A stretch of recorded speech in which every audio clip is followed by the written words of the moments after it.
एका रात्रीत रचलं गेलं आणि एकाही रिटेक शिवाय थेट रेकॉर्ड झालं महाराष्ट्राचं राज्यगीत. गोष्ट महाराष्ट्राचं राज्यगीत असलेल्या जय जय महाराष्ट्राबद्दल. जय जय महाराष्ट्र माझा, गरजा महाराष्ट्र माझा. संयुक्त महाराष्ट्र चळवळीच्या काळात जेव्हा मुंबई महाराष्ट्राला मिळाली तर त्या आनंद प्रित्यर्थ HMV कंपनी गाण्याची रेकॉर्ड बनवण्याची मोठी जबाबदारी संगीतकार श्रीनिवास खळे यांच्यावर सोपवली. खळे यांना या रेकॉर्डसाठी 2 गाणी हवी होती. त्यातलं पहिलं गाणं चकोर आजगावकर यांच्याकडे असलेलं महाराष्ट्र जय हे ठरलं होतं, पण खळेंना दुसरं गाणं मिळत नव्हतं.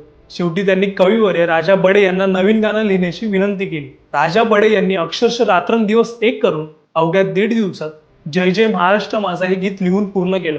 गाणं तर तयार झालं, पण खरा संघर्ष पुढे होता. शाहीर कृष्णराव साबळे उर्फ शाहीर साबळे यांनी हे गाणं गावं असं खळेंना वाटत होतं, पण कंपनीला दुसराच गायक हवा होता. खळेंनी मात्र शाहीर साबळेंचंच नाव लावून धरलं होतं, त्यामुळे कंपनीला नकार देता आलाच नाही. त्यानंतर प्रश्न होता तो म्हणजे तालमीचा. तर दादरच्या हिंदू कॉलनीतील किंग जॉर्ज शाळेच्या आवारात यमराज्यात एक दिवस या लोकनाट्याचे प्रयोग सुरू होते. तिथे शाहीर साबळे आणि श्रीनिवास खळे यांची भेट झाली. शेवटी एका कलाकार फोटो स्टुडिओच्या पोटमाळ्यावर अत्यंत अरुंद जागेत शाहीर साबळेंनी 2 दिवस सराव केला आणि हे गाणं अगदी एकही रिटेक न होता थेट रेकॉर्ड झालं. यानंतर 1 मे 1960 रोजी दादरच्या शिवाजी पार्क येथे झालेल्या ऐतिहासिक सोहळ्यात महाराष्ट्राचे पहिले मुख्यमंत्री यशवंतराव चव्हाण यांच्या समोर शाहीर साबळेने गाणं पहिल्यांदा गायलं आणि संपूर्ण मैदान शाहिरांच्या बुलंद आवाजाने दुमदुमलं. आज 62हून अधिक वर्ष झाली तरी मराठी माणसाच्या मनात रुंजी घालणाऱ्या या गीताला अलीकडेच महाराष्ट्र शासनाने अधिकृत राज्यगीत म्हणून दर्जा दिलाय. तुम्हाला जय जय महाराष्ट्र मधली कोणती लाईन सर्वात जास्त आवडते